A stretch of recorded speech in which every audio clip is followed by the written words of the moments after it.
ನಮಸ್ಕಾರ ಸುದ್ದಿ ದಿನಕ್ಕೆ ಸ್ವಾಗತ. ನಾನು ರಾಹುಲ್ ದಯಾನ್. ಪ್ರಮುಖ ಸುದ್ದಿಗಳನ್ನ ನೋಡೋಕ್ಕೂ ಮುಂಚೆ ಈ ಕ್ಷಣದ ಹೆಡ್ಲೈನ್ಸ್. ಕಾಫಿ ನಾಡಲ್ಲಿ ಭಾರೀ ವರ್ಷಧಾರೆಗೆ ಮನೆ ವಾಹನಗಳು ಅಪ್ಪಚ್ಚಿ.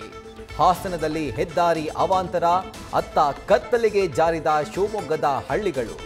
ರಾಜ್ಯದಲ್ಲಿ ರಣಮಳೆಗೆ 4 ಬಲಿ. ಕರಾವಳಿಗೆ ಜಲದಿಗ್ಬಂಧನ, ರೆಡ್ ಅಲರ್ಟ್. ಮಂಗಳೂರಲ್ಲಿ ಮುಳುಗಿದ ರಸ್ತೆಗಳು, ಮನೆಗಳು. ಕುಕ್ಕೆಯ ಸ್ನಾನಘಟ್ಟ ಜಲಾವೃತ, ಕಾರವಾರದಲ್ಲಿ ಸೇತುವೆ ನಾಮಾವಶೇಷ.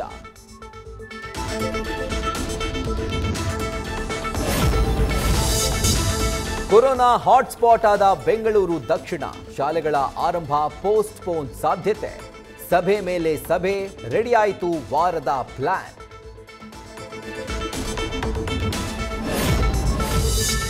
ಮಂಡ್ಯದಲ್ಲಿ ಮಾನವೀಯತೆ ಮರೆತ ಪೊಲೀಸರು. ಹೆಲ್ಮೆಟ್ ಹಾಕಿಲ್ಲ ಅಂತ ಬೈಕ್ ತಡೆಯುವಾಗ ಎಡವಟ್ಟು, ಕಂದಮ್ಮ ಬಲಿ.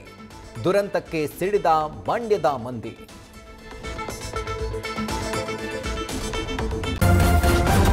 ನ್ಯೂಸ್ ಫಸ್ಟ್, ನಿರ್ಭೀತಿಯಿಂದ ನಿಮ್ಮ ಪರವಾಗಿ.